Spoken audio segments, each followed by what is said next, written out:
And what we'll be able to do is, one thing is to create risk profiles. So for any given individual, we'll be able to say how many of those risk genes do they have. And that might help us understand why some people are more vulnerable to these sociocultural messages, like these Facebook selfies you're talking about, than other people. Some people can watch them, deal with them, and have absolutely no effects. For other people, those are the triggers that pull that underlying loaded gun. But then the second thing we can do is these genes are going to assort themselves into pathways. And that's going to help us understand the biology of the illness. And hopefully we'll be able to develop new medications to target that biology. So it's an underlying predilection, and in every age there are triggers. And obviously there are columnists, you heard me read out one of them before you came on, Cynthia, saying in this age it is the obsession to be like the Kardashians or whatever, or to compete on social media. So does that make sense to you? Oh, it absolutely does. And that's actually one of the reasons that we're seeing more eating disorders in midlife. Because now what the media are doing and what the industry is doing is they're targeting discontent in middle-aged men and women. Not happy with your body size, not happy with the fact that you're aging. And the minute they sort of like plant that meme in your head that you're dissatisfied with something, you're off buying a new product or getting a new procedure and spending money to change yourself. So those triggers vary depending on your age, and, you know, the markets know it. They know who has money in their pocket. Good luck with the research. Good luck with finding, New Zealand contributors too. Thank you for talking to us, Cynthia. That's US researcher Dr. Cynthia Bulik. I'm looking at you for the last word, but in fact, I didn't ask Dwayne anything about this, just because I wanted to get Cynthia on. But this is, for every parent, Dwayne, and for you who works with young people, these are huge issues, aren't they? Oh, huge and complex. And it needs to be said right from the outset, and every individual is individual situation. But last year we had a guy called Dr. Gordon Neufeld over, and he talked about, he's a Canadian developmental psychologist, works with situations like this, but he talks about how society's moved from a parent-oriented society to a peer-oriented society, and you add media into that and social media. It's an inherently insecure environment for young people, and potentially very wounding. And that's the job of societies, communities and families to actually shield them a little bit and to give them that secure attachment. When one of the environmental factors that will prevent some of the worst case scenarios of this is when they feel secure in the environment that they're at. Maybe these genes might not be expressed so much, and they'll be able to mature and flourish into that person that they're, designed to be. Another person, as I listened to her, who was very insightful, was Dr. Brené Brown. She does a TED Talk, and she talks about there's a culture of not enough, where their marketing is always aimed at, hey, you're not enough, you're not enough, and you're not enough. And she talks about how the power of vulnerability and how learning to be truly themselves. So really good stuff, not just for young people, but for adults. So I think it's a great topic and worthy of discussion. Yeah, nicely put too, Dwayne. It is indeed. It's a big topic. Not much room for any more topics before 5 o'clock. Maybe some suggestions and a couple of comments from listeners for your own comments. Bronwyn says, regarding the ubiquitous wearing of headphones and earbuds and whether this is a problem for society. We talked about it the other day. I teach at a secondary school. Many of my students don't understand why they shouldn't be listening to their headphones in class, even when I'm talking to them. How does that work? That is interesting development, don't you think? Well, crikey. I didn't understand school without headphones, let alone if you imagine if I'd have had them, for goodness sake. I tell you what I find so damn annoying when I'm riding my bike and you've got these people with their headphones on. I'll have to apologise now, Dwayne, for me, sorry. I can hear you there sniggering away. And, you're ringing your bell, you come past them, they get a hell of a fright, and they abuse you. And they've got headphones in. Seriously. I know. There is actually quite an emphatic safety issue. I'm feeling rather guilty right now. Including walking down the street. Do you walk down the street with headphones on, Dwayne? I'm usually on the phone, but no, definitely I'm a headphone wearer. It's a terrible look, I understand. And actually, no, I do it on my bike too. We have a sample headphone wearer. So does it distract you, though? Do you fall over things and tumble into doorways? I don't. I forget things everywhere. I am a little bit distracted. I must say that I probably need to work on it. Very nice to have you on the panel, Dwayne Major. Thank you for coming on and come back. Oh, I'd love to. Yeah, Thanks for having me. Good. And Julia Hartley-Moore, always a great pleasure. Thank you. Thank you for listening, everybody. And the panel is back tomorrow. On the way, John Campbell with Checkpoint.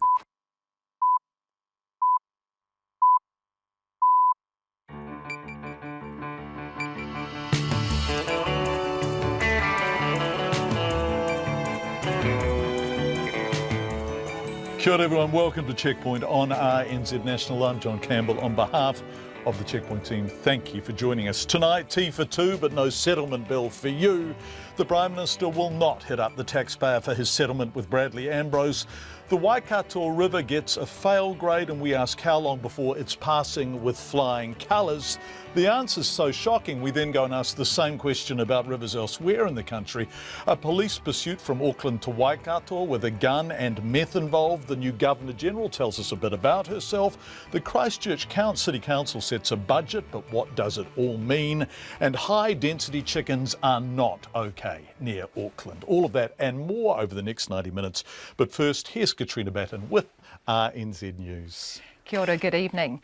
The Prime Minister won't be using taxpayer money to settle a defamation case because parliamentary rules prevent him from doing so. Freelance journalist Bradley Ambrose took legal action after John Key accused him of deliberately recording a cafe conversation he had with the then ACT candidate for Epsom, John Banks, in 2011. The Speaker of the House approved funding out of the Leader's office budget for Mr Key's legal costs in 2013.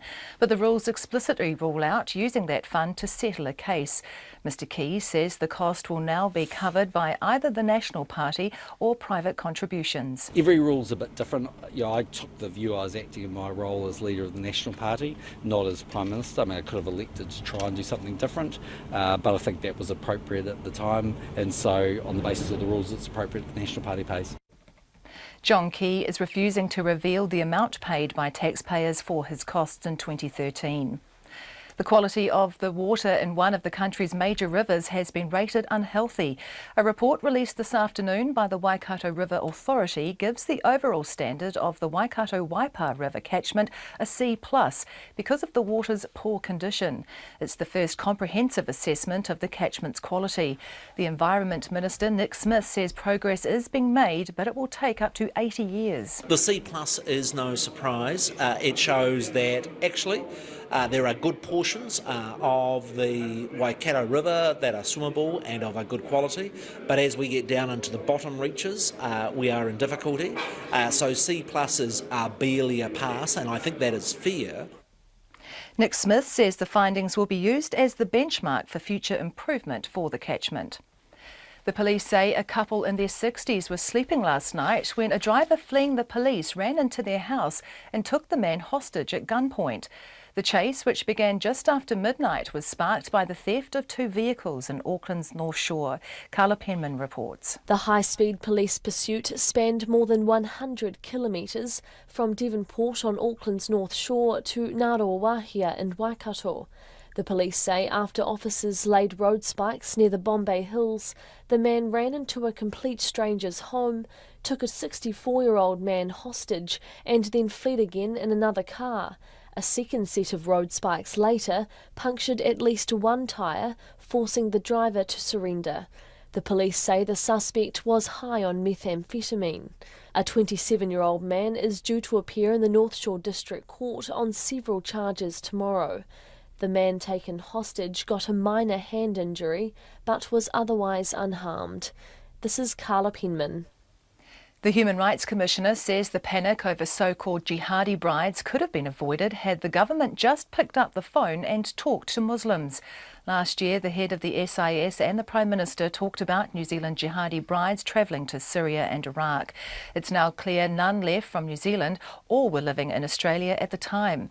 The Commissioner, Susan Devoise, says New Zealand Muslims felt blindsided by the story and the government should have been talking to them before going public. Sometimes it's a case of where you're getting your information from and then who's advising the minister. And when that story broke, it was like news to everyone in the Muslim community. So rightfully they're upset, and it doesn't take much to actually make a couple of calls to actually sort these things out before they then escalate into the public arena and everyone starts, the panic. Dame Susan says Muslims need to have a voice at the table when it comes to security concerns. Neighbours of a proposed egg farm that would have housed 310,000 chickens say a court decision declining consent is a huge victory. The Environment Court has turned down an appeal from Craddock Farms, which wanted to build 10 laying sheds on land near Pukekohe. It's backed the Auckland Council's decision to reject the consent application because of concerns the smell would affect nearby residents and businesses. Peter Berry, whose property borders the proposed site, says she's delighted. Very excited. It's an incredible victory for the little man, for the animals. It's the bigger community. It's just a huge win on so many fronts. It's good to know that sometimes that you can take big businesses on and you can win. Peter Berry says it has cost her and her husband more than $100,000 to fight the proposal. In sport, being touted as the team to beat at the 2020 Cricket World Cup means very little, according to New Zealand coach Mike Hesson. The Black Caps win over India and Australia in their opening 2 games have got pundits rating them title contenders. A win against Pakistan tonight would all but secure them a semi-final spot. However, Hesson says T20 cricket's a fickle game. Doesn't really mean a lot, to be fair. I think it's nice that the guys are getting the recognition they deserve, but I think the key thing for us, and we've continued to do it, is just prepare for the next game. I think we know that if you can easily slip up in any game over here, and if you do, then 3 or 4 days is a long time in cricket. Mike Hesson. The game starts at 3 tomorrow morning. Australia's first heavyweight boxing champion, Lucas Big Daddy Brown, says he's seeking legal advice following reports he tested positive to a banned substance. ESPN reports he tested positive to clenbuterol in Las Vegas before a WBA bout with Russia's Ruslan Chagayev in Chechnya earlier this month. Another breaker is to play in Europe in the off-season of the Australian National Basketball League. Tom Abercrombie will play for Turkish champions Karşıyaka. Guard Corey Webster yesterday announced he'd signed a short-term contract to play in Greece. And Usain Bolt has confirmed this year's Olympics will be his last, snuffing out the possibility of extending his career to the 2020 Games in Tokyo. That's the news. Gallipoli truths revealed. It's important to realise that we had so many men actually there, but to get the accurate casualty figure, I think, is the most important element. Secret sleuthing. There's no restriction on the intelligence agencies from asking for information from any company or organisation and receiving it. Fake steel certifications. There's no policing that the products that come into this country actually satisfy those standards. Getting to the bottom of it. Guy Espiner and Susie Ferguson, Morning Report, weekdays from 6. Then on 9 to noon, Chorus fronts up on the cost and progress of the ultra-fast broadband rollout. Why are some connections so fraught? And after 10, Irish author John Boyne reflects on growing up gay in Catholic Dublin and the abuse he witnessed within the church. Join me, Catherine Ryan, on 9 to noon after Morning Report on RNZ National. Met Service weather to midnight tomorrow now, and there is a severe weather warning which has been issued for northern and western parts of New Zealand. For Northland, Auckland, Waikato, Coromandel Bay of Plenty, Taupo and Gisborne. Occasional showers turning to rain in Northland tomorrow with some heavy falls there from afternoon. Rain spreading elsewhere late tomorrow or overnight. Northeast gales developing in Northland, Auckland and Coromandel tomorrow, possibly severe in the north. For the remainder of the North Island, mostly fine, however high cloud increasing tomorrow and rain about northeast gales but developing about Taranaki at night. Marlborough, Nelson and Buller, Westland and Fiordland, rain developing tomorrow with heavy falls. Canterbury, scattered rain developing tomorrow afternoon. For Otago and Southland, cloud increasing tomorrow and a few spots of rain developing by evening. And the Chatham Islands, cloudy periods. It's almost 5:09. Thank you very much indeed, Katrina. We're going to begin tonight with the news that taxpayers won't be footing the bill to settle the Prime Minister's defamation case with a journalist, but it seems that's only because he's prevented from doing so by Parliament's rules. Freelance cameraman Bradley Ambrose took legal action after John Key accused him of deliberately recording a conversation the PM was having with the then ACT Party candidate for the Epsom electorate, John Banks. That was in 2011, of course, that cafe in Newmarket. The Speaker approved funding for legal costs in 2013. That money came from the Leader's budget, but rules explicitly exclude using that fund to settle a legal case. Mr. Key told reporters the costs will now be covered by either the National Party or by private contributions. Where the rules apply, we'll be using them, and we've done that from 2013. Looks on the advice that we got yesterday or today that the settlement doesn't fit within those rules, so the National Party will pay for that. So it's not a back down? No, I mean, we didn't know because we did the settlement on Sunday and we hadn't received any advice prior to that. I mean, in the end, we were settling the issue to move forward, so it was what it was. If it fitted in the rules, we would have done it. If it didn't, it didn't. I mean, historically, the Crown has paid because when Helen Clark was sued, she settled and Crown Law paid for that, so the government paid, taxpayer paid for that. But every rule's a bit different. I took the view I was acting in my role as leader of the National Party, not as Prime Minister. I mean, I could have elected to try and do something different, but I think that was appropriate at the time, and so on the basis of the rules, it's appropriate the National Party pays. Our political editor Jane Patterson joins us now live from Parliament. Hi Jane, what do you think is behind this? Look, it's just simply that the rules don't allow it, and they're quite specific. These are rules that are only available to MPs, but they were released by the Green Party this morning. They say that legal costs can be covered by this Leaders Fund, and this is money, taxpayer money, that is given and available to the leader of each party, but that settlement of legal costs can't be made out of this fund. And the argument is that if, for example, an electorate MP or a local MP gets sued for defamation in the course of their doing their job, then they have some kind of backup so that they're not left swinging in the wind as such and having to cover that cost themselves. But as said, the rules are very explicit about the settlement. John Key obviously took advice from Parliamentary Service, didn't actually go as far as even lodge the application with the Speaker today. Instead, as you just heard, saying that he would find the money elsewhere, either from National Party fundraising or from private contributions. Jane, if the rules are very explicit and the Prime Minister didn't know this yesterday, why not? Has he been a bit caught out by this, or have they been doing some polling overnight, and I guess you'll never know the answer to this question, to see whether him going to the Speaker cap in hand would wash with the public? I think it was just blatantly obvious. Mr Key said that it all happened pretty quickly. So the settlement conference with Bradley Ambrose was held on Sunday. They looked at the rules yesterday. I don't know if they'd looked that carefully before Mr Key made those statements at post-cabinet yesterday. There is still one niggle remaining though, and that's actually the legal costs from 2013 that have been paid. We don't know how much that amount is. John Key is refusing to say, saying, oh, well, actually, I don't even know how much that is myself. Parliamentary Service covers that and administers the fund, or would have the details of that. Of course, that's not covered by the Official Information Act, so we can't get that unless the National Party or Mr Key reveals it.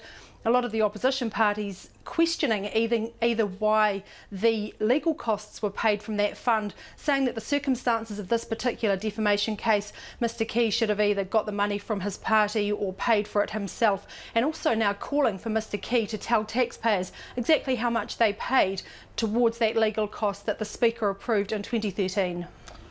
One final question, Jane, and that's about the size of the settlement. What word's been used? Was it small or moderate? What was the word that was used to describe the settlement? Small or moderate?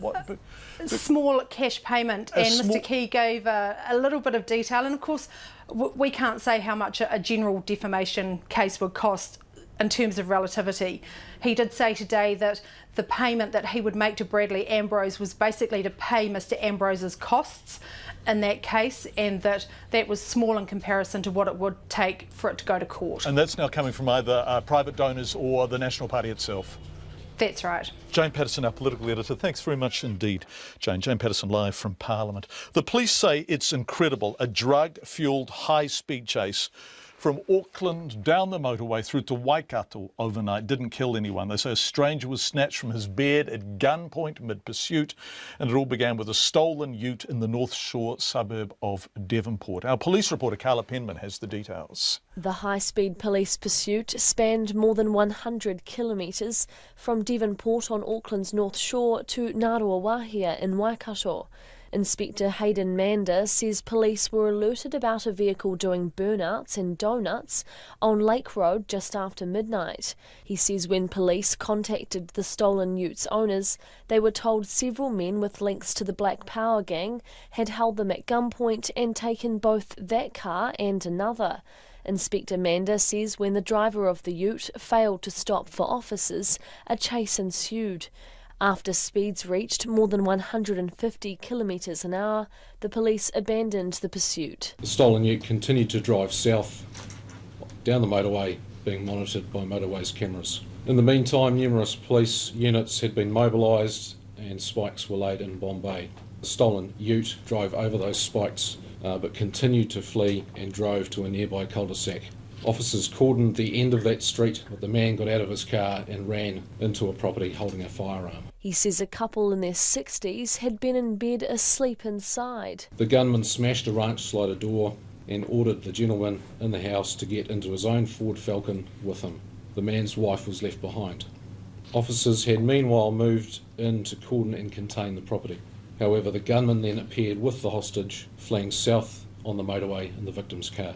Inspector Manda says a truck and trailer had just rolled and was blocking the Hamilton Expressway. Officers contained the scene and directed fire crew who were assisting with the crash to take cover. Officers then threw out the spikes as the vehicle approached. The car drove over the spikes, damaging at least one of the tyres. He says the driver pulled up outside a house in Ngāruawāhia, honked his horn and then kept driving south before crashing shortly after. The offender then told police he had swallowed approximately 3 grams of methamphetamine and he was taken to Middlemore Hospital to be assessed.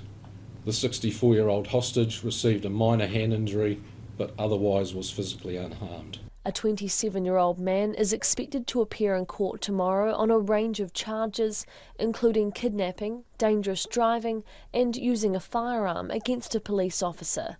Inspector Manda says they're still hunting 2 other people believed to have taken part in an armed robbery at a Glenbervie house prior to the chase. In Auckland for Checkpoint, Carla Penman. 16.5 minutes past 5. Dame Patsy Reddy says her legal expertise will be helpful in her new role as New Zealand's next Governor-General. Prime Minister John Campbell announced Dame Patsy's appointment this morning. She will replace Sajiri Mataparai in September. Dame Patsy was the first female partner at Auckland law firm Minter Ellison Rudd Watts. She was the chief Crown negotiator for Treaty of Waitangi settlements, and more recently she co-authored the review into New Zealand's spy agencies with Sir Michael Cullen, very recently indeed. This afternoon, Dame Patsy and her husband Sir David Gascoigne spoke to our political editor, Jane Patterson, about the challenges facing New Zealand and the issues she will prioritise. David and I have always been very involved with the arts and the creative sector generally, and I'm keen to encourage and support the arts because I think they're a huge asset to making New Zealand what it is and to the growth of our nation.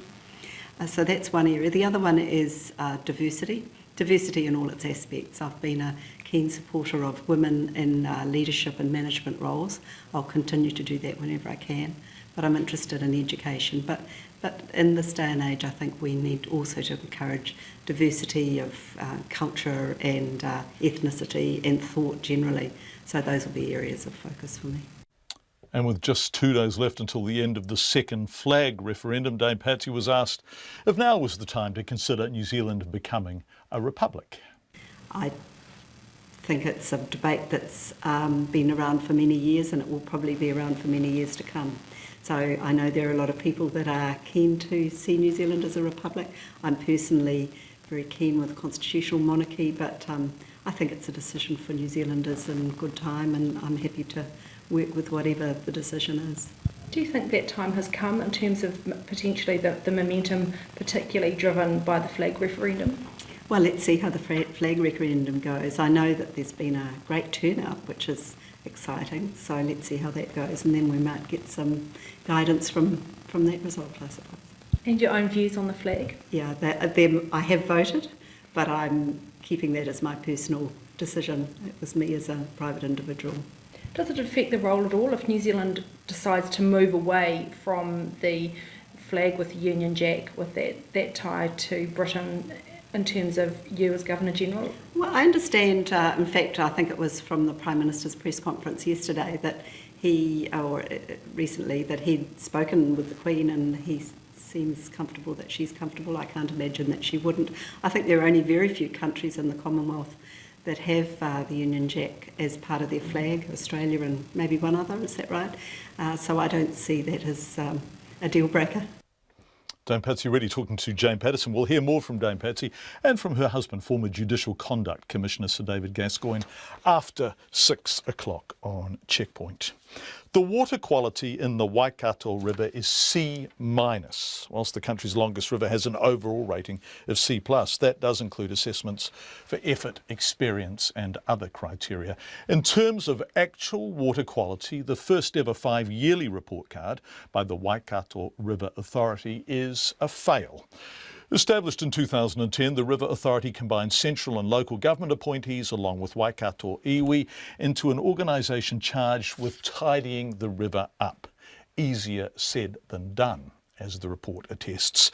The scale of the problem is perhaps demonstrated by the fact that 2 lakes that feed the river, Waikare and Whangape, have such high degradation they are rated D. I asked Bob Penter, the CEO of the Waikato River Authority, if that was good enough. No, the lakes in particular, John, do tend to suffer the consequences of the land use and the management around them. They really show that they're in a very degraded and poor state.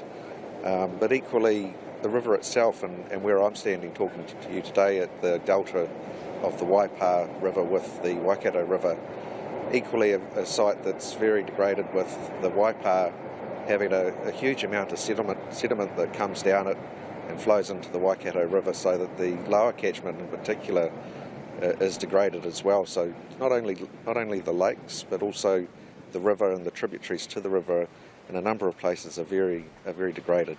Overall water quality C-. When will that be improved? That's the big question. It's going to take, we think, an intergenerational approach to achieving the gains that we're looking to see in terms of the vision and strategy for the Waikato River being realised. My board for the Waikato River Authority tends to set a time frame of around 80 to 100 years. So in terms of water quality, one of the issues there is the incredible lag time in some of the contaminants that we're dealing with. So lag times of 30 years, 50 years are in play, so it makes it extraordinarily difficult to say exactly when we'll see the lift, but we know that by working together with industry, with local government, with Waikato River iwi and a range of community groups, as we have been in this first 5 years, we'll be able to get there because we're doing all the right things that will lead to the change that we're looking for.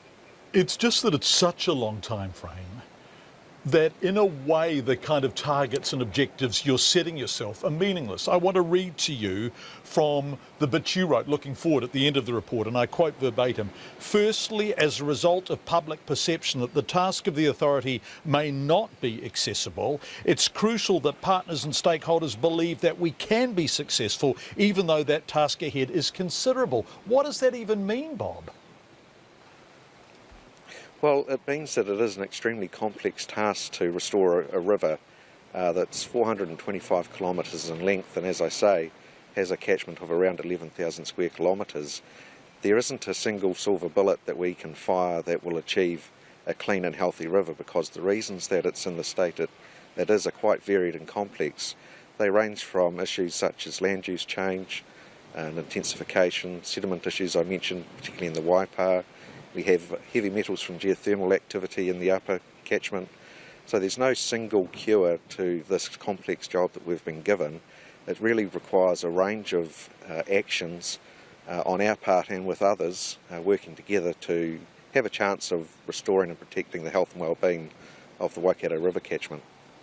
Gosh, terrible damage has been done to that river. You say in the report the effectiveness of the Waikato River Cleanup Trust is key to the future health and well-being of the river. So much damage has been done.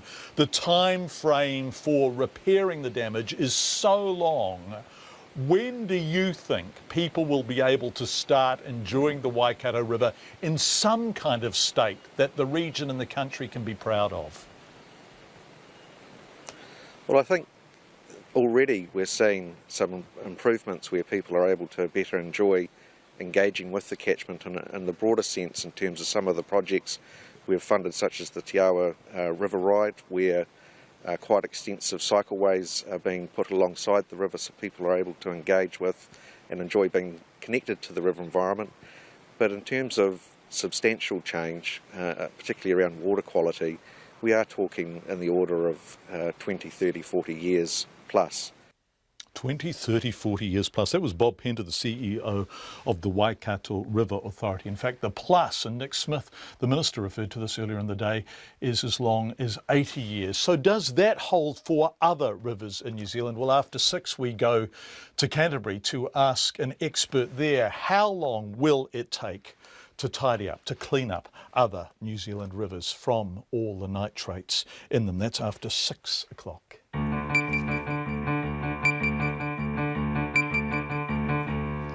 Coming up next, though, court cases are cancelled after a gastro bug strikes some of our judges. Neighbours of a proposed colony cage egg farm south of Auckland are celebrating after a court declined consent for 310,000 chickens. And during his historic visit to Cuba, US President Barack Obama and Cuban President Raul Castro hold, and I quote, frank and candid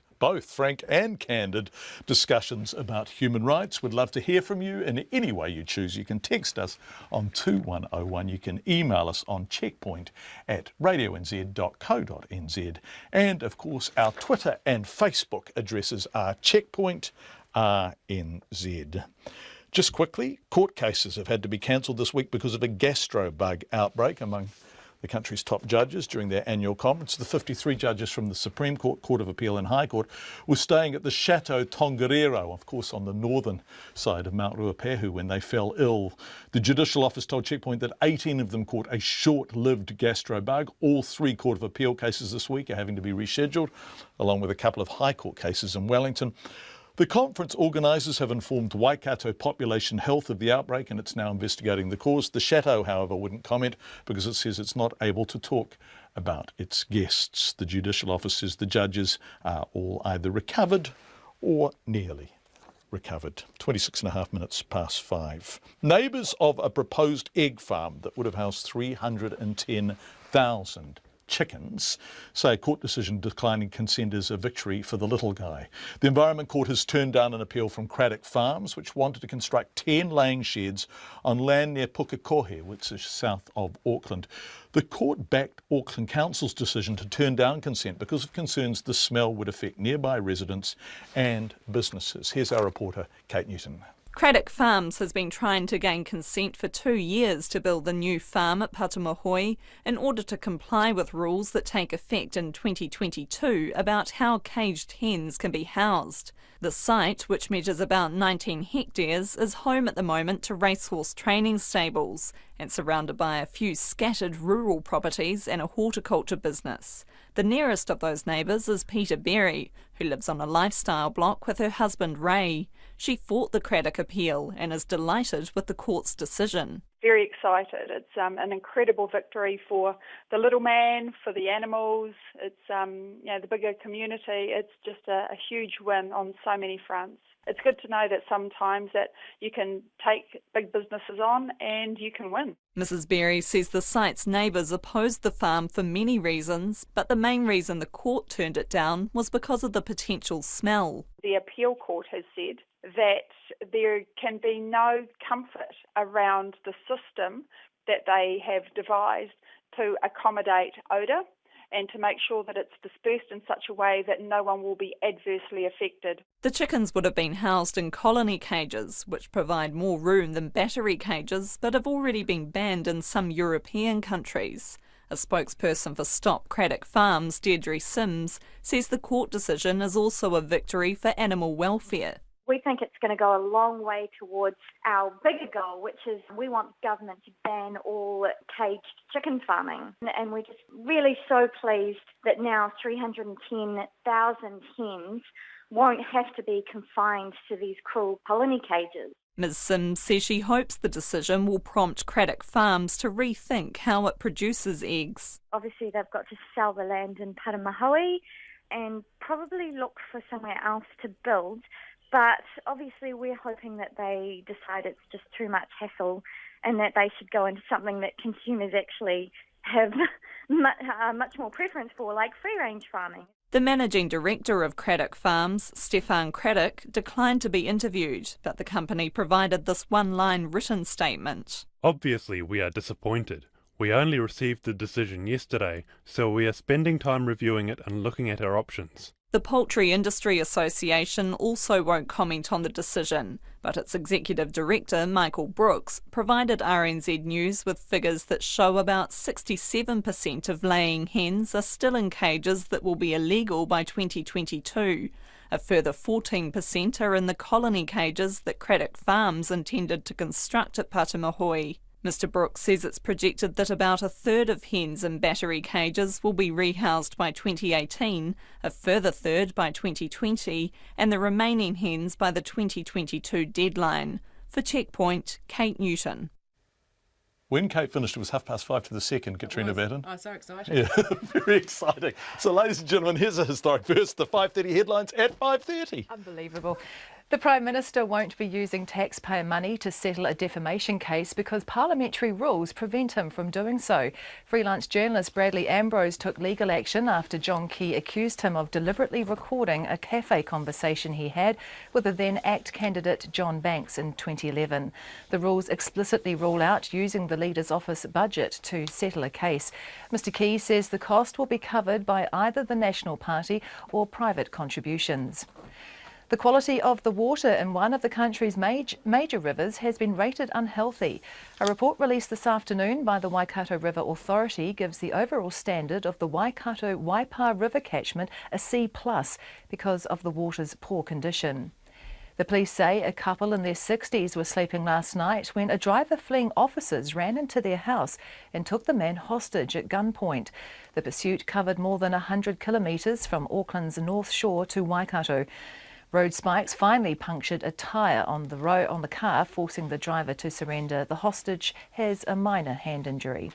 The Human Rights Commissioner says the panic over so-called jihadi brides could have been avoided had the government just picked up the phone and talked to Muslims. It's now clear none left from New Zealand or were living in Australia at the time. Neighbours of a proposed egg farm that would have housed 310,000 chickens say a court decision declining consent is a huge victory. The Environment Court has turned down an appeal from Craddock Farms, who wanted to build 10 laying sheds on land near Pukekohe. The World Meteorological Organization says the record-breaking global temperatures experienced last year are continuing. It says monthly temperature records were smashed in January and February. I'll have more news, sport and weather at 6. Thank you very much indeed, Katrina. Coming up in the next hour on Checkpoint's river quality. We've heard the Waikato's water quality is C-. What about the rest of the country? And how long does it take to clean up? The presidents of the USA and Cuba get frank and candid. The revelation about the real number of New Zealand soldiers sent to Gallipoli. The spotlight falls on steel testing. And a house in the Auckland suburb of Greyland, described as a hovel just 18 months ago, has been transformed and is about to go under the hammer. It's sold for $1 million as a wreck. Right, business news before all of that. One of the most keenly awaited corporate results in a long time will be unveiled tomorrow. The first half-year earnings report from dairy giant Fonterra. So what should we expect? Business editor Giles Beckford is in our Wellington studio. Giles, this is big, not only for Fonterra and its shareholders, but the country too, right? It most certainly is, John, and just given the importance of dairy for the economy and for exports, this will be very keenly scrutinised, and I'm afraid the entrails will be worked over. We should, I think, draw a bit of a difference, though, between this announcement and what we've heard in the past, say, couple of months, which has been pretty doom and gloom laden. This is the positive side of the dairy industry, if I can use that in a relative sense. This is where the money is being made, where the value is being added to that raw milk. And the issue is, of course, that it's one of those paradoxes of the industry that that the low milk price that farmers are getting translates into better profits and earnings for Fonterra because it's a cheaper raw material. And the profit margins on the yoghurt and the cheese and the baby formula is that much higher. So farmers as suppliers will hurt because it's $3.90 forecast for a kilo. Farmers as shareholders will at least take some comfort from the fact that they should receive a payout of probably in the region as a dividend, perhaps 45 to 55 cents is the forecast. We're looking for a number around $400 million as the underlying profit, and we'll wait to see what that raises in terms of their operations, because it's not just all about the dividends and the money. There will be some key questions that need to be asked as a result of this. Can we talk, because I agree, obviously the shareholders who are farmers are standing by hoping that the dividend will dampen the impact, dull the impact of the really low prices. But what else is important about tomorrow's announcement? Well, I think this is the opportunity for Fonterra to, first of all, people will be waiting to see if it makes any more announcements on supporting its farmer suppliers with some form of financial support, whether it does another version of the interest-free cash loans that it made at the end of last year. That's right. But also, I think people will be wanting to hear about how's it going in Australia, because Australia's been a bit of a graveyard for them in rather ugly basic terms. They've lost money, they've not done well, they've sold bits, they've had to revamp, they've had to restructure and take costs as a result. Where are they going in Australia? What's happening in China? They've invested hundreds of millions of dollars in this company, Being Mate. And they're hoping that Being Mate is, of course, is the entree into the vast Chinese consumer market. I think there's some questions as to how good that's been. Certainly they paid top dollar for it. Is the return coming? If not now, how good will it be? I think also Fonterra is a debt-laden company. It's got quite a heavy debt burden. Somewhere around 50% of its equity is the comparison. Will it take on more? What steps will it take to actually cut that debt? So these are all the issues that will be raised, and these are the questions that we'll wait to see if there's some answers coming. And we'll discuss this at length tomorrow night on Checkpoint. Totally and utterly. Yeah. How are the markets today? Another positive day for the share market. Top 50 index up 22 points at 664 record territory. And the Kiwi dollar 67.7 US cents and 89.2 Australian. Giles Beckford, our business editor. Thanks very much indeed, Giles. Well, amidst all the commemorations, exhibitions and books timed around last year's 100th anniversary, it might have been thought that everything about Gallipoli and New Zealand's involvement in it was well and truly known. Yet astonishingly, it's now been discovered that twice as many New Zealand soldiers were sent to Gallipoli as previously thought. It does seem incredible. It's taken 101 years for us to find that out. The unearthing of military personnel notebooks by the Ministry for Culture and Heritage and the Defence Force reveals more than 16,000 soldiers served at Gallipoli, rather than the 8,500 previously cited in official documents. A revelation that's expected to cause a surge in interest from people wanting to find out more about their family and connections to the Anzacs. Obviously, twice as many families now connected. Teresa Cowie went down into the basement at Archives New Zealand to take a look.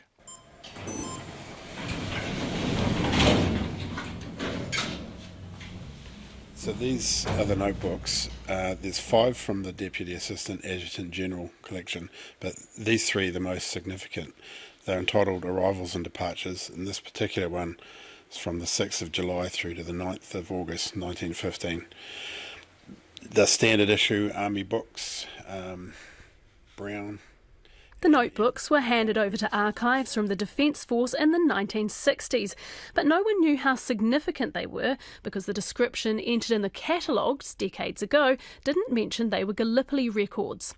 The archivist, David Knight, expects he'll now be making the trip down to the basement and back up to the reading room a lot more frequently, as people come together to piece together more about their ancestors' lives from the pencil etched on the pages of these little brown books.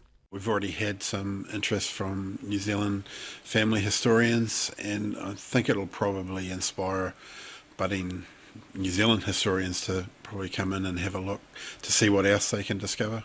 Gay Williams is the president of the family history research organisation, the Society of Genealogists. She says the latest findings will excite those researchers who have long thought a family member fought there. There are family anecdotal stories, stories where you get information so far, the ship they went on or the regiment they're in or something like that, but they actually can't take it to the conclusion. The chief executive of the Returned and Services Association, David Moja, says many family historians are keen to find a connection with the Anzacs. There is something very, very special when you talk to someone who has been able to trace their ancestry back to saying, my ancestor was one of those first Anzacs, because it's been said that somewhere between the landings at Gallipoli and the battles of the Western Front, New Zealand became a nation. And so to be able to draw a direct connection back to that is in its own right an amazing thing. David Moger says the discovery may encourage families that have already researched their ancestors to come back and take a closer look. In Wellington for Checkpoint, Teresa Cowie.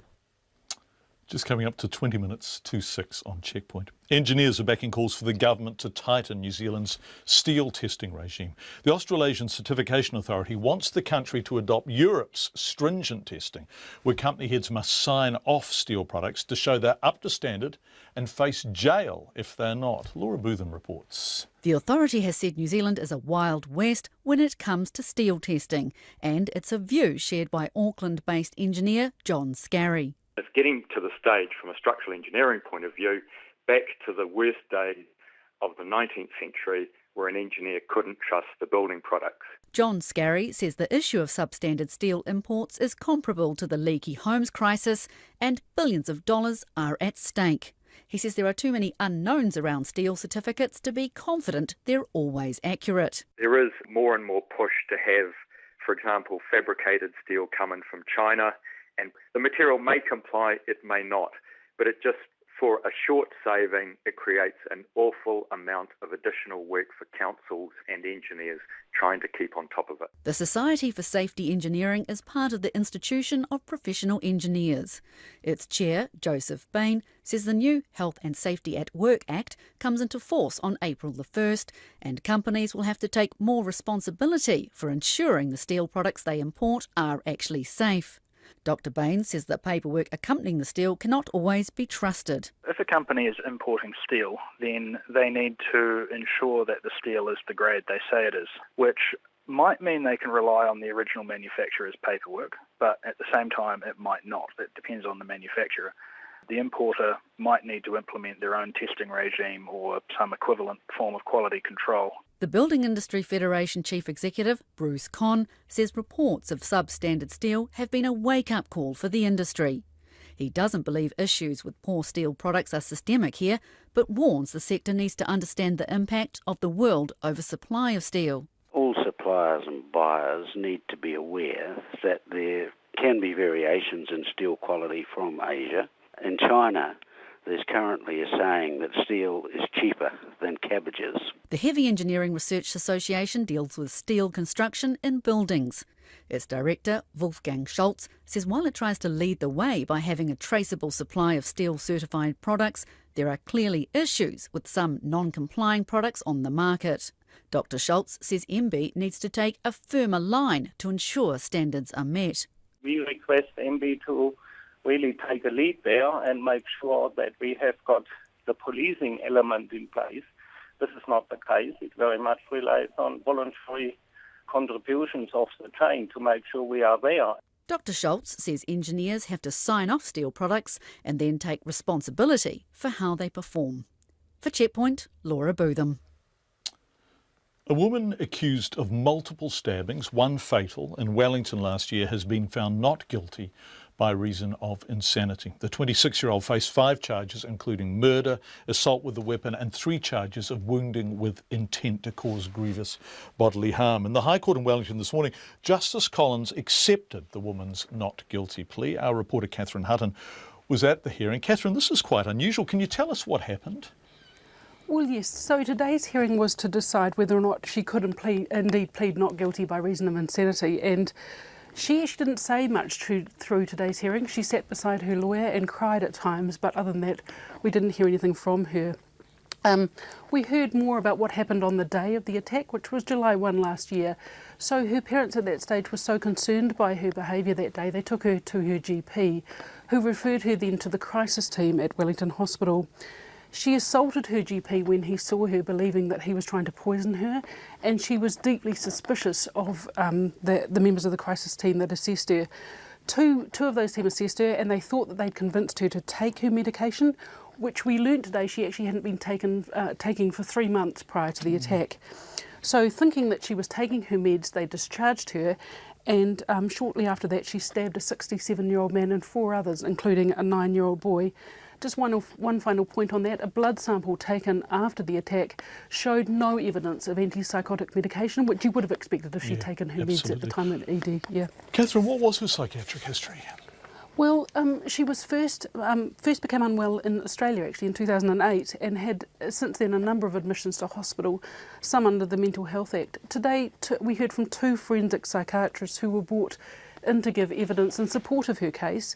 The first was Professor Philip Brinden, who told the court she had a history of not taking her meds because she was very fearful of the side effects. But also when she stopped taking her medication, the history showed that she gradually got unwell. He said at the time of the offending she was very unwell and she had a mental illness which he called schizoaffective disorder. Now he described this as being like schizophrenia but with more marked mood swings. And he said in that state she wouldn't know right from wrong. We then heard from a second psychiatrist, Dr. Justin Barry Walsh. He saw her 48 hours after the incident. He described her as distressed and disorganised, and said she held conflicting beliefs. So she told him, for example, that her parents were trying to poison her, and then she would retract that statement. One final point he made was that what had happened was rare. This was a very rare incident and very difficult to diagnose. Where is she now? Well, she's still unwell, we've heard today, and in a psychiatric hospital in Wellington. She will stay there as a special patient until such time as that restriction is no longer required. But next Wednesday there will be a final chapter on this. There will be a hearing to decide whether or not she gets permanent name suppression. Catherine Hutton, live from our Wellington newsroom. Thank you very much indeed, Catherine.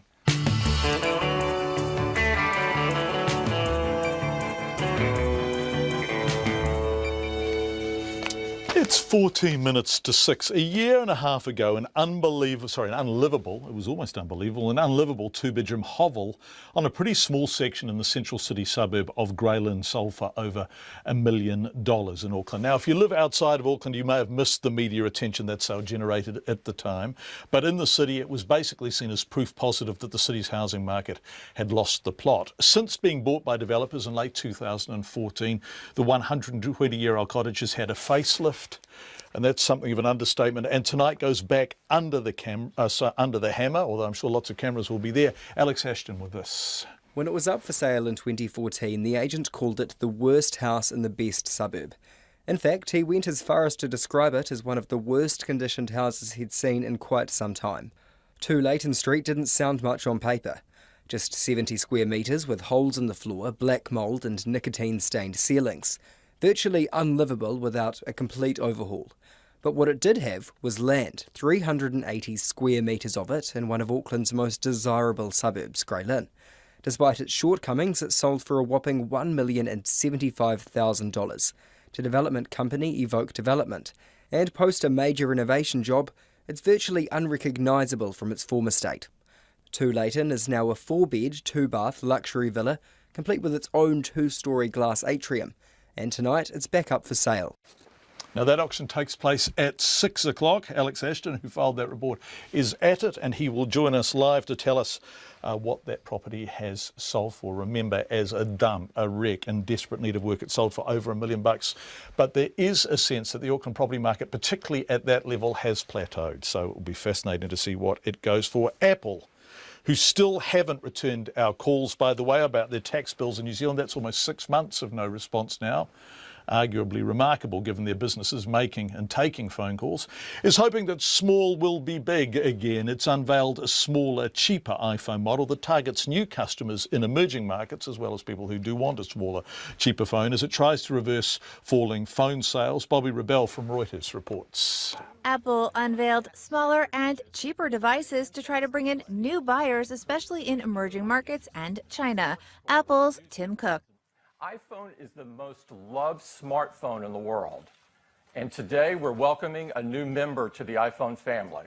That is the expected 4-inch Apple SE, which starts at $399. That is well below the $649 price point for the top model iPhone, which is beyond the reach for many potential customers.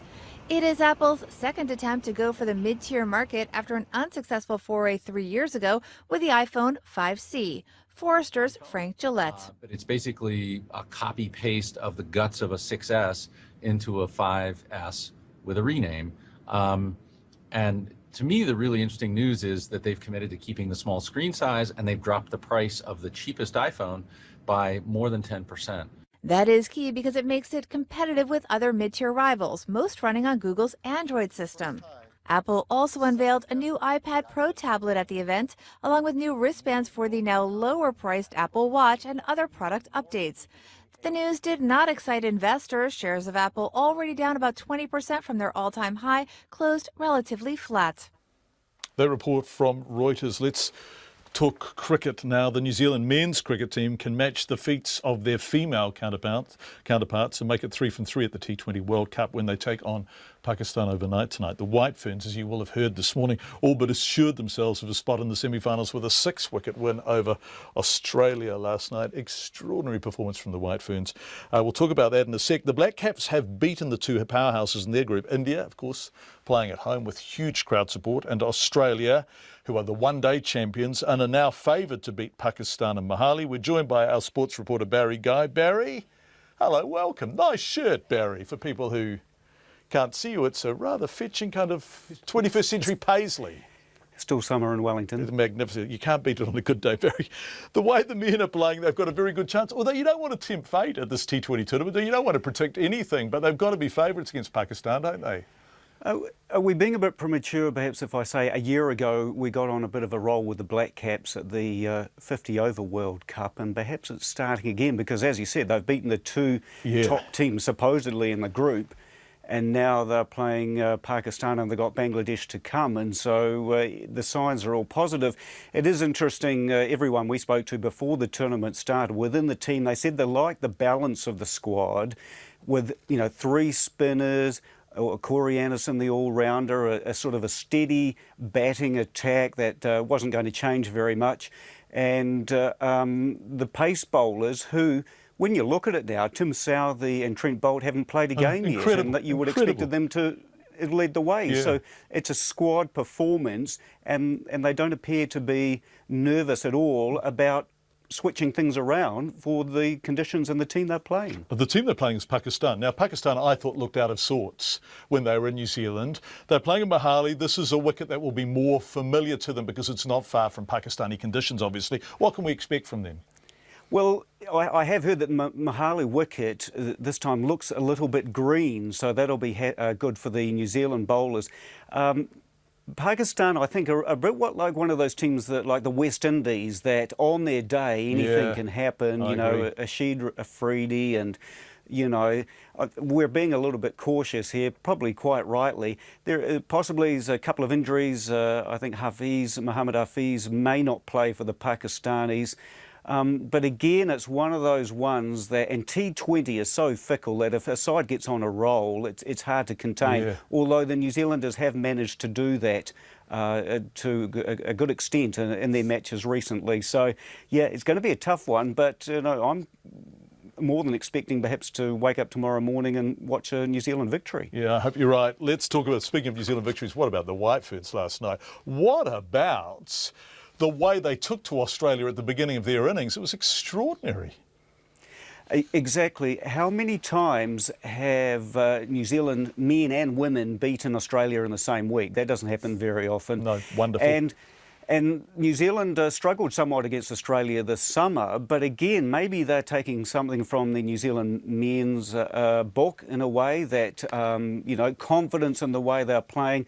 It again was a spinning wicket, and the New Zealanders took advantage of that, put the Australians under a lot of pressure, and then with confidence, the White Ferns women batted their way to victory, and 3 wins, and they're more or less assured of a place in the semi-finals. And it's all looking very rosy. Yeah, wonderful. Barry Guy, our sports reporter from Wellington. Thanks so much, Barry. This is a lovely story out of the UK, just to cheer you up if you're a bit depressed about the world. Toby Little is 8 years old, but in the last 3 years he's written over 700 letters to people all over the world: children, teachers, aid workers, disaster specialists, conservation staff, estate agents, ambassadors, nurses, and even a president. Helped by his mum Sabine, who lives with him in Sheffield in the UK, Toby's on a mission to write a letter to someone in every country in the world, starting with the 193 UN countries. I asked Toby about his hobby and spoke to an Aucklander lucky enough to, well, communicate with Toby. I did know that not many people write to every country in the world for a hobby. And so, Sabine, you encouraged us, obviously. You just thought, yep, I'm up for that. Yeah, absolutely. I mean, I think it's the kind of thing that the question itself wasn't what was unusual. 5-year-olds say those sorts of things. They say that they want to be prima ballerinas or the next president, or they want to have big adventures. And I think quite often we just shut them down because of the limitations that we perceive ourselves. Yeah. So I kind of thought, rather than saying no, I said, well, do you know how many countries there are? And he said, well, I'm not sure. So we looked them up and we decided on UN nations as a benchmark, really. And we said, well, let's give it a go. So he wrote in batches of 5. So he did the first 5 and I said, do you still want to keep going? And he said, yes. So we found another 5 and he said, after those 5, he said, yes, I still want to keep going. And it just kind of went on and on and on. And Toby, what was it like when you got your first letter back, when you got your first reply? Was that exciting? It was. In fact, the first letter, the person that I wrote to, she replied very quickly. And she was in New Zealand, was she? Was she a New Zealander, Toby? She was in Hawaii. Oh, OK. Well, halfway here, I suppose. But we do have a New Zealander who replied to you, right? Peter. And so you wrote to Peter and Peter replied. Well, in fact, Peter, are you there? Yes, but it didn't go that way. No, it didn't, did it? No, I heard about Toby from a good friend of mine in Amman in Jordan. She sends me lots of interesting things, and she sent this link to Toby writing to the world. So I thought, well, it's a good thing for a person to be doing, Toby. So I wrote to him. So it didn't come directly from Toby, it came from my friend and then back to Toby.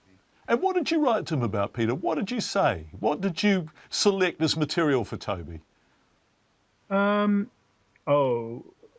I lived, the kind of garden I had, the animals, birds.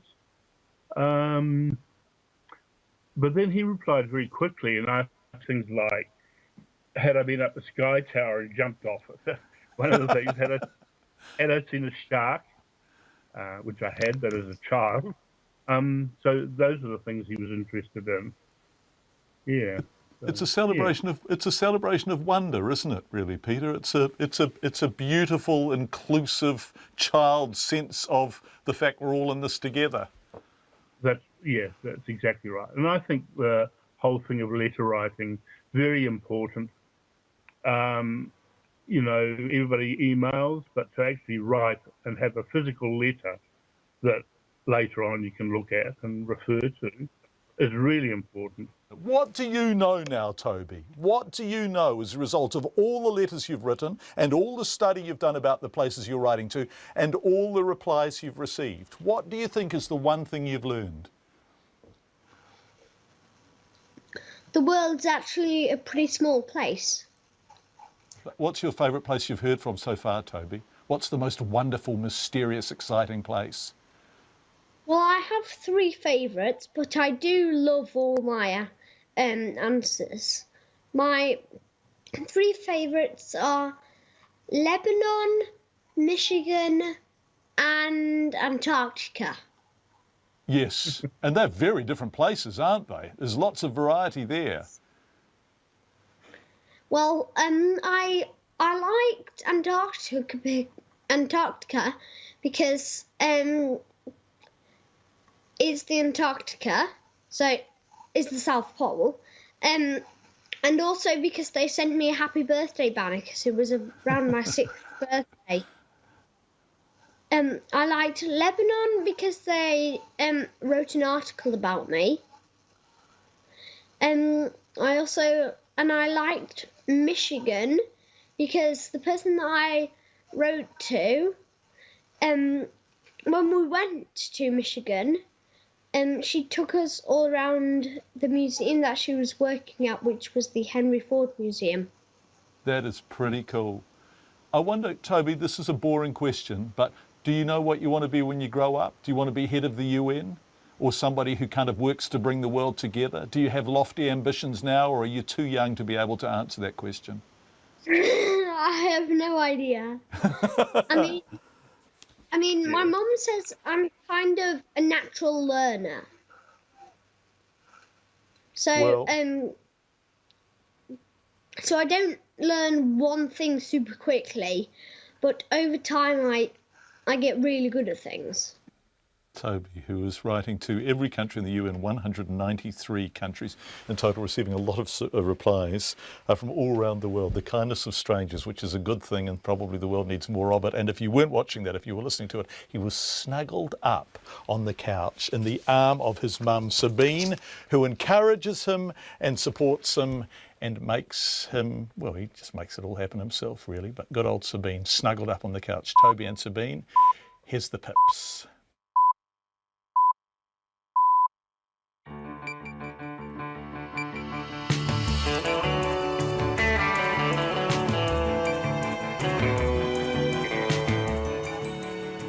Kia ora everyone, it's 6 o'clock. You're with Checkpoint on RNZ National. I'm John Campbell. We're on the radio, of course. We're also screening live on Freeview Channel 50 and streaming live on the RNZ website.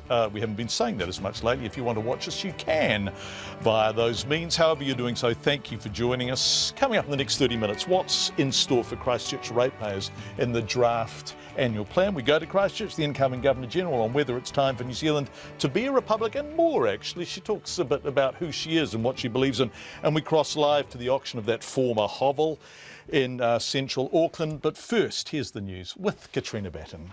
Ngā mihi nui, good evening. The Prime Minister says he accepts taxpayer funds should not be used to settle his defamation case, and the National Party will foot the bill instead. Journalist Bradley Ambrose took legal action after John Key accused him of deliberately recording a cafe conversation in 2011. Mr Key said yesterday he now accepted the recording was not deliberate and he'd make a small payment. Here's our political editor, Jane Patterson. The Speaker of the House approved funding out of the Leader's budget for Mr Key's legal costs in 2013, but the rules explicitly state that fund cannot be used to settle a legal case. Mr Key says it's totally appropriate for politicians to have their legal costs covered when carrying out their role as an MP, but he says he accepts the rules don't cover legal settlements and the money will be found elsewhere. He's refusing to release the amount of his legal costs in 2013, saying any money spent from his party's Leaders Fund is the party's business. From Parliament, Jane Patterson. The Waikato and Waipa rivers have failed their first comprehensive assessment, both rivers scoring a C+ for their poor condition. A report by NIWA and the Waikato Rupatu River Trust finds the catchment's overall standard is unhealthy from the Hooker Falls to Te Puaha or Waikato. The entire Waipa River from its source to the sea is also deemed below an acceptable standard.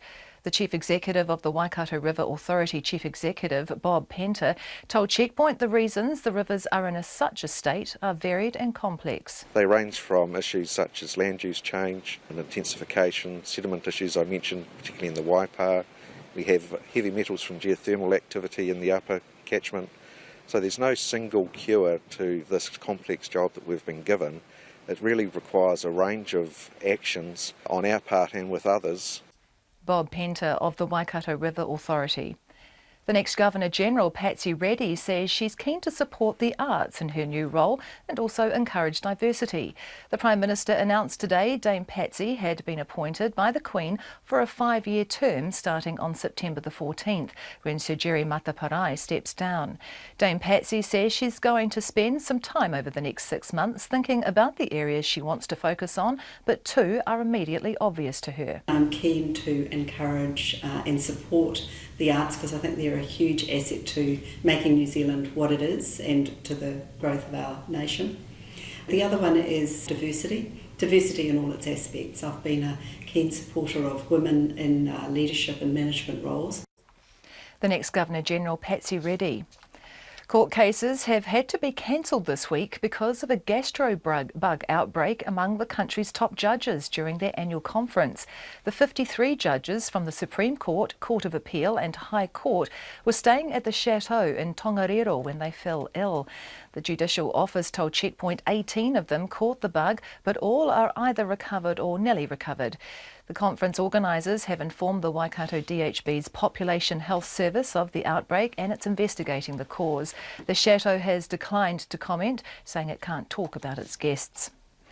A road safety campaigner is calling for minimum standards for rental vehicles in the wake of the Wicked Campers controversy.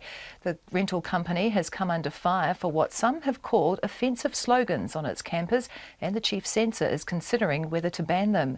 The editor of the car review website The Dog and Lemon Guide, Clive Matthew Wilson, says he takes offence at the slogans but is also concerned about the vehicles being used. He says young backpackers from the UK and Australia are being targeted by Wicked Campers. Well, on their website, they're listing the Nissan Caravan. Now, that got a 1 out of 5 star rating in the Australian NCAP crash tests. The same with the old Mitsubishi L300. It was a 1 out of 5 stars. You don't get a lower rating than that. Clive Matthew Wilson says New Zealand has very few minimum standards for vehicles rented to tourists. Meteorologists are warning of flooding and slips with heavy rain and strong winds forecast for the next few days as a low pressure system passes over the country. Met Service has issued a heavy rain warning for Marlborough, Nelson, Buller and Westland from tomorrow morning and a strong wind warning for Northland, with winds likely to reach up to 130 kilometres an hour. Meteorologist Angus Hines says with heavy rain over large parts of the country, there could be slips, surface flooding and quick rising rivers. He says the weather is likely to begin to turn tonight and should clear by Friday morning. To sport, the New Zealand cricketers are expecting a much improved Pakistan T20 side at the World Cup in India tonight compared to the one they faced on home turf earlier this year. The Black Caps beat Pakistan 2-1 in January, but opening batsman Martin Guptill expects them to be a different threat nearer home. Their spinners are going to become even more of a threat over here with the ball turning a bit more, so it's just a matter of, we beat them in the second 2020 in Dubai I think it was last year, might have been the year before, and hopefully we can replicate that sort of game again. Martin Guptill. The game starts at 3 tomorrow morning. Meanwhile, White Ferns captain Susie Bates says they're taking a couple of days off in Bangalore before their next game after beating Australia today to all but guarantee their semi-final spot. It's good because we've actually been to Bangalore. We toured there last year in July, so we know a few things around to do. It's been a pretty intense couple of weeks and it's going to get even more intense. So just allowing the girls to do what they need to do, get away from cricket and not think about it and then be ready to train and hit South Africa. Susie Bates, and that game is on Sunday morning. The Highlanders have been bolstered by the arrival of several players for this weekend's Super Rugby game against the Rebels in Melbourne. Winger Patrick Osborne, lock Joe Wheeler, loose forward Dan Pryor and prop Josh Honeck, who all missed the last game, have flown to Australia to join up the squad. That's the news. Tonight on Nights, the earthquake odyssey of Andre Judd. He was mountaineering in the Himalayas last April when the ground began to shake. We have a window on the world of Daniel Kish, also known as Batman, because of his ability to see through sound. It's called echolocation, and Sharon Honui Thompson from our Te Manu Korahi team discusses the taonga that went missing from a Hawke's Bay bank on Nights with me, Brian Crump, after the news at 7 on RNZ National. Met Service weather to midnight tomorrow. As we heard in the news, there is a severe weather warning which has been issued for northern and western parts of New Zealand. So for Northland, Auckland, Waikato, Coromandel, Bay of Plenty, Taupo and Gisborne, occasional showers turning to rain in Northland tomorrow with some heavy falls there from afternoon. Rain spreading elsewhere late tomorrow or overnight. Northeast gales developing in Northland, Auckland and Coromandel tomorrow and possibly severe in the north. But the remainder of the North Island mostly fine. However, high cloud increasing tomorrow and rain and northeast gales developing about Taranaki at night. Marlborough, Nelson, Buller, Westland and Fiordland, rain developing tomorrow with heavy falls. Canterbury, scattered rain developing tomorrow afternoon. Otago and Southland, cloud increasing tomorrow and a few spots of rain developing by evening. The Chatham Islands, cloudy periods. It is 6:08. Thank you very much indeed, Katrina. Earlier on Checkpoint, we spoke to the CEO of the Waikato River Authority about the authority's first report card into the health of New Zealand's longest river. In short, it's not great. Water quality, C-, 2 lakes that feed it as low as D. Overall rating, which includes factors like effort, C+. So how long will it take to clean the river up? Well, it's so big, the damage is so great, and groundwater tables are so contaminated that the answer is decades, maybe even as many as 80 years. We were so struck by that we wanted to go elsewhere in New Zealand, so we went to Canterbury, home to the kind of groundwater tables that slowly release nitrates into water. Professor Jenny Webster-Brown is Director of the Waterways Centre for Freshwater Management. That's a combined initiative of Canterbury and Lincoln Universities. And I asked her, will there be rivers other than Waikato that will take so long to clean up? Well, yes, there will, but it will vary from river to river or stream to stream, because it really depends on how much nitrate is coming from the groundwater that's coming into those rivers and streams, because that's where the time lag occurs. It's the groundwater that's going to be carrying nitrate for a very long time to come. When you say very long time, how long, roughly? Well, it does depend on the type of groundwater system that is there. In Canterbury here, for example, we're looking at time frames of kind of anywhere between 30 and 100 years for our groundwater to pass through the plains and feed into those river systems. Gosh, so the nitrates that are in your water now, if we're starting to look at water that is somewhat polluted by nitrates, are somewhere in excess of 30 years old? Yes, that's exactly what we think is happening. The nitrate that's in the groundwater now, and particularly in Canterbury, that nitrate is pretty high, actually relates to farming practices of 30, 40, 50, even more years ago on the plains here. And that was when Canterbury was renowned for its lamb, right? This is pre-dairy conversions. This is absolutely pre-dairy conversions, yes. No, the nitrate we're seeing now doesn't relate to the dairy conversions that are happening now. And what we expect to see as a consequence of that change of land use is that nitrate levels will likely go up in the groundwater over the next few decades. And so if we want to tackle the issue of nitrate levels in New Zealand rivers, and we start doing so right now, when will we see the impact of that in terms of better water quality? Well, that's a tricky question to answer. It does depend on the river itself. If that river is getting its nitrate mainly from surface runoff, so it's water that's moving across the surface of the farmland and into the water, we might see a change in a shorter time frame, because if we can turn off that nitrate that's coming from runoff, the existing nitrate in the river will flush through quite quickly. The problem is when it's coming via the groundwater system, then there's really no way we can turn it off quickly. And we are going to be looking at much longer time frames to clean up that problem. So when Waikato says 80 years, you're not surprised by that, and you think that may apply in rivers and streams throughout New Zealand?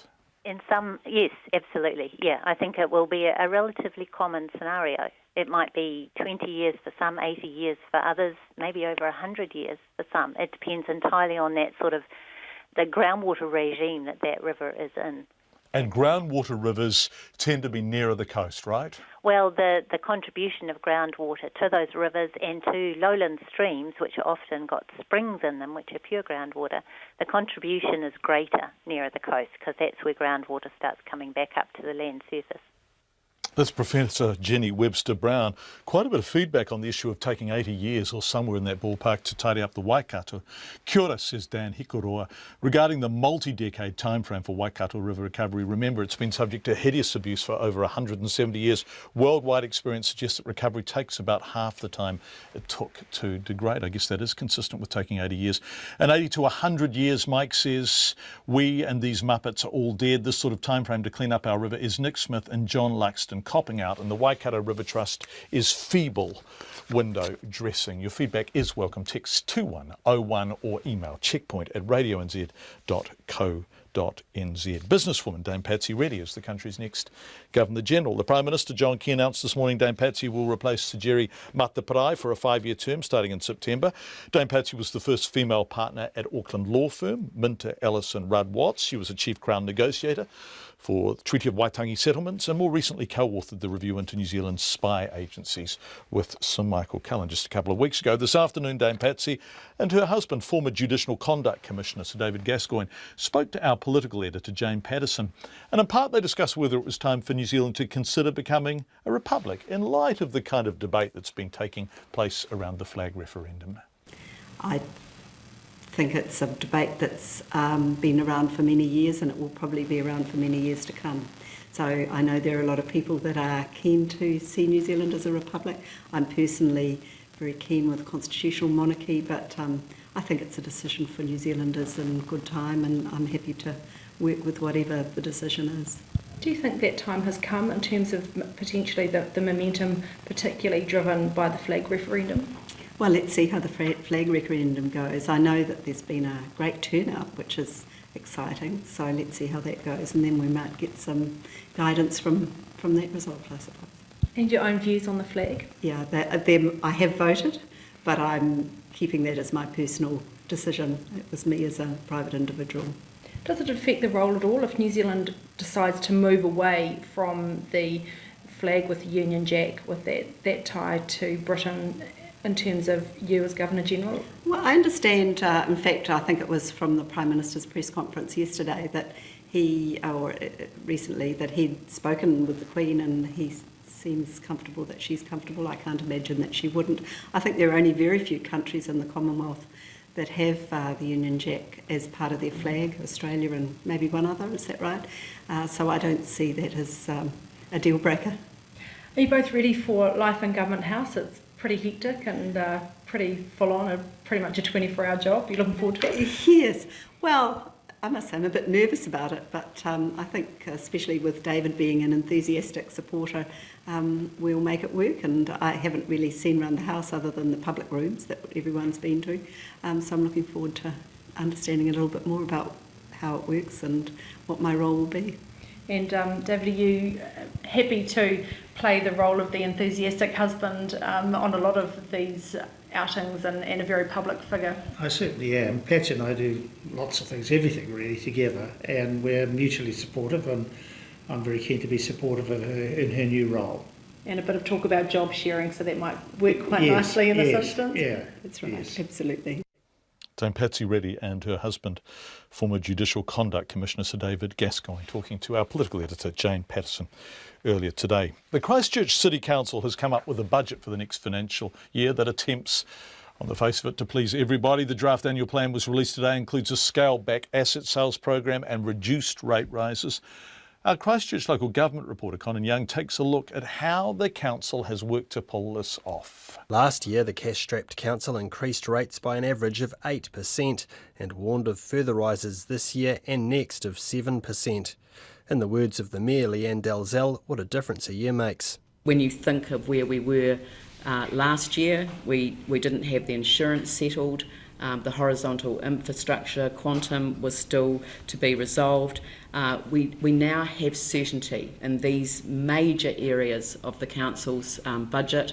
More money in the council coffers means it's now proposing capping rates at 5% over the next 2 years and slashing its asset sales program from $750 million to $600 million.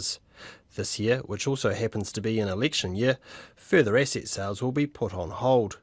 The head of the left-leaning faction of councillors, known as People's Choice, Andrew Turner, says the councillors listen to public opinion, which is mostly against flogging off the family silver. Once a company is sold or shares in a company are sold, then the ability of the dividend from those companies to keep the rates down is then lost permanently.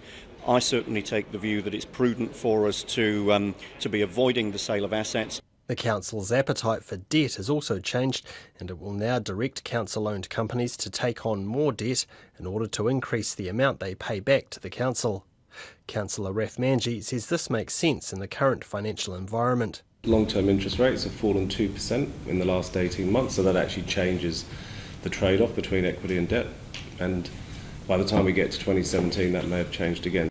But it's not all win-win for people in Christchurch who are desperate to see the return of quake-damaged libraries and swimming pools. Lower rates and less money from asset sales means $166 million worth of rebuild projects will be delayed in the next financial year.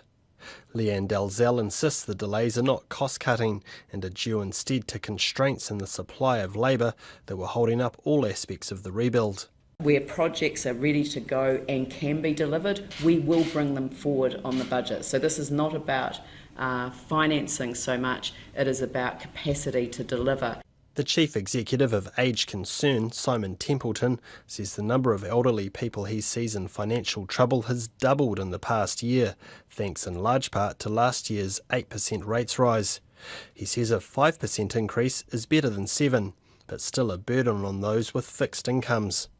And he wants to know why his clients are having to pay for facilities they often don't use. They identified in their own document that older people were not using those community facilities, the swimming pools and other things. And so I did challenge them, given that we have an ageing population, if older people aren't using those things, kind of why are we building them? The council will debate the draft annual plan this Thursday before seeking public feedback on it. In Christchurch for Checkpoint, Conan Young. Just coming up to 6:20 from Christchurch to South Auckland, which has waited almost 3 years for a dedicated team to help its most vulnerable. But today the region opened the country's 10th and largest so-called children's team. It's expected to help 1,400 children in its first 2 years and already has its first referrals. What does it do? Well, Kim Baker-Wilson was at today's launch. It gives me huge pleasure to declare the county's Manukau children's team officially launched. And with those words from Anne Tolley, Counties Manukau became the latest region to get a children's team to protect its young people in need. The area is ethnically diverse, and the local DHB says almost half of the district's children live in poverty. But the first children's team was launched in Rotorua back in July 2013. Sue Mackwell, the National Children's Director, explains why South Auckland is only now getting its own team. Look, each community, we need to work really carefully with the community, with the professionals and the people involved. This is not something you just do overnight. It's something that takes time to work our way through. People need to understand that this is a different way of working. That different way of working brings existing services together, but gives a single personalised plan for each child needing help. The children who are at risk of significant harm, but with issues falling just short of bigger statutory intervention. They are a new way of working together. The Social Development Minister Anne Tolley explained why the team is needed. So this will mean that there are no gaps in the services that the family needs, or duplicated services, the old 5 cars up the driveway, because gaps and duplication are costly for children. Liz Thomas is charged with leading the team to stop that duplication. It's a new way of working. So whilst we've always had a very collaborative approach within Counties Manukau, what we have had is multiple plans, multiple assessments, multiple organisations. Put simply, she says it means one plan of help for every single child involved.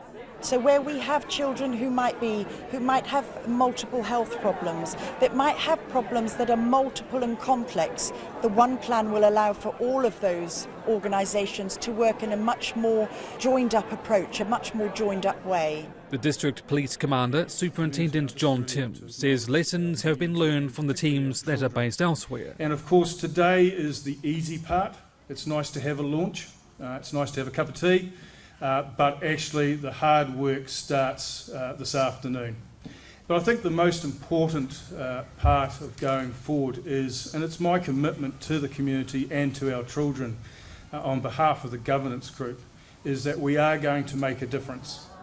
Children's teams will eventually operate across the country. In Auckland for Checkpoint, Kim Baker-Wilson.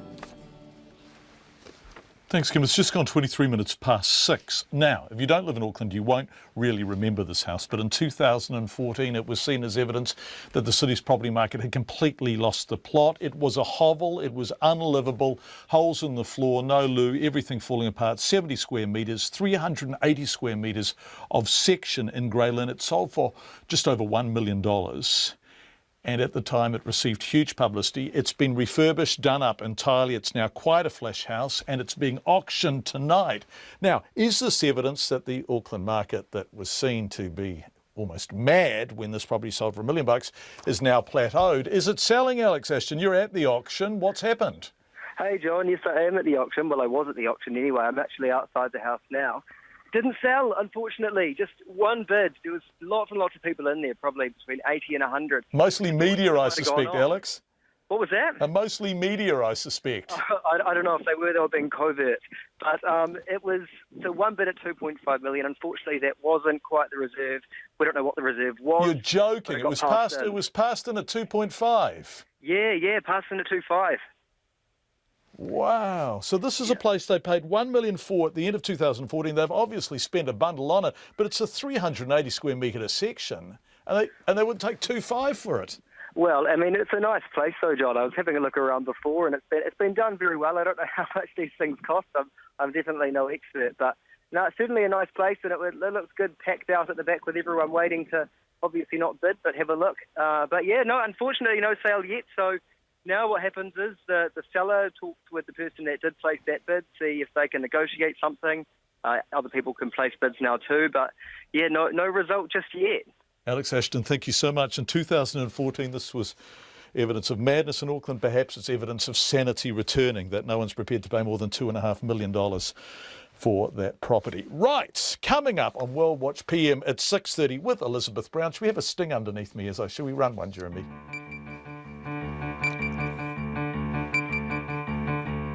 Yeah, I think that was worth doing. It's not all handshakes and smiles in Havana as cracks show in the new American-Cuban relationship. Cracks! Goodness gracious me. And Prince Harry's in Nepal where he's been looking for tigers. Tigers and cracks coming up on World Watch at 6:30. Pacific Islanders doing seasonal work in New Zealand are becoming crucial to the survival of some industries in this country. Thousands are working under the recognised seasonal employer scheme, many in horticulture across the wine, fruit and vegetable sectors. RNZ International's Johnny Blades has been looking at this very effective relationship. There's around 9,000 of them in the country this season, men and women from a range of Pacific Islands. Around 4,000 near Vanuatu, 2,000 from each of Samoa and Tonga. There's almost 500 Solomon Islanders. The rest made up of people from Fiji, Tuvalu, Kiribati and Papua New Guinea. They're in New Zealand doing hot, gruelling work in regions like Nelson, Marlborough, Otago, the Bay of Plenty and Hawke's Bay. This season in Hawke's Bay, there's about 3,500 Pacific RSE workers. Here you have to work so that you live and then eat, and then you get the money and bring the money back home for our family. Most of the things that we do back home is building our family, especially building the houses, school fees for our kids, sending them to school, university sometimes. Yeah, it's been good for me. Help my family and all my friends. No work in Tonga, have no money, not staff in Tonga. We have a lot of staff in New Zealand to make his money. They've become participants of great value in industries where New Zealanders often aren't up for the work. This season has highlighted just how much we rely on them. If we had another 4 at least, I think that would really help us out. We're just finding ourselves having to postpone jobs. Everyone wants them. Far from home for up to 7 months at a time, they are apart from their family and friends, their home community, in order to earn money that will help them and their community back home. It's easier, not like the first year when I was here. It's hard for me, but this here, 3 years now, it's much easier. Where possible, the Pacific Islanders live and work in groups with others from their island or village.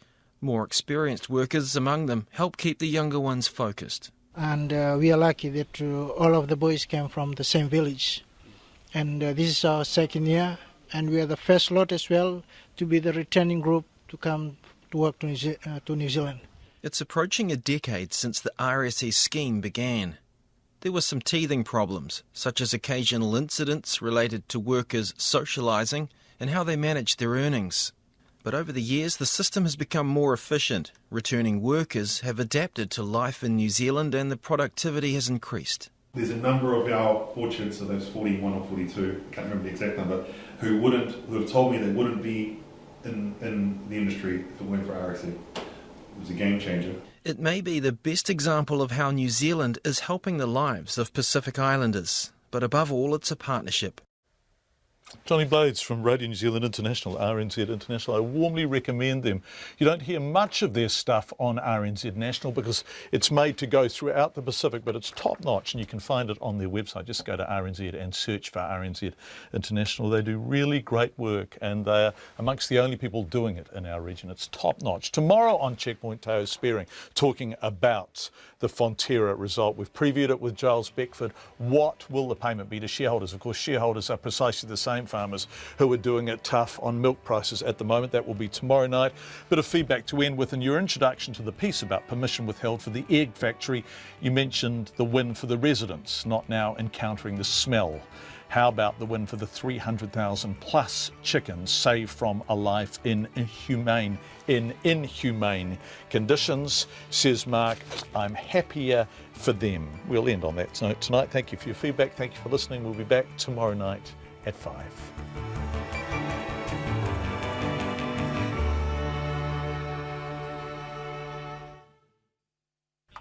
RNZ News headlines at 6:30.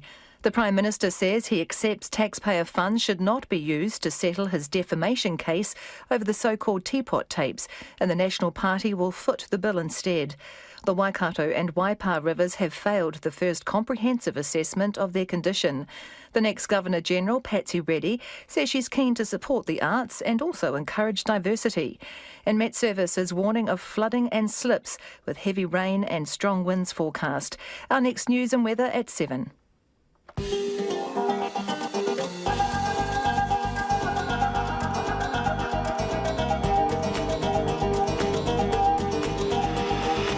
Welcome to World Watch PM. I'm Elizabeth Brown. Tonight, tensions flare in Havana, the impact of the European migrant deal starts to sink in, and Prince Harry goes on a tiger hunt. Those stories